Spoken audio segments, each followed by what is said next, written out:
पीठ बघा किती आलंय, फॉर्मॅट झालंय, वरती आलंय. हे आंबोळ्यांचं पीठ आहे. द्या ना पप्पा चमचा. तो नका दे. हां तो दे.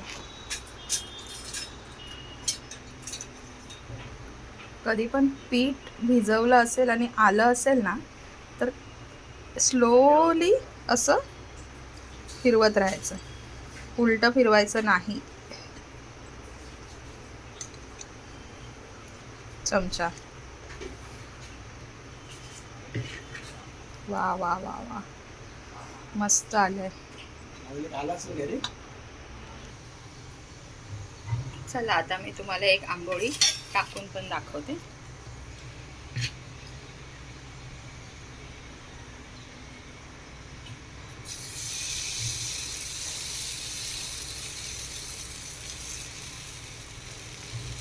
हे असे ढोशांसारखे लांब नाही करायचे, हे तेवढ्याच साईजचे ठेवायचे, छोट्या स्मॉल साईजचे. आंबोळ्या आहेत ना त्या, डोसे नाही आहेत. चला आपण बघू ओपन करून. ही बघा, ही चटणी बनवली आहे.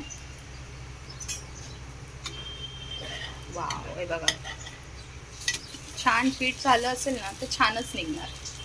कशी वाटली माझी आंबोळी? आज संडे स्पेशल आहे. आता सगळ्यांना उठवलं ना, माझ्या मुलांना का लगेच उठतील. चला मम्माने नाश्ता बनवला छान छान. थँक्यू.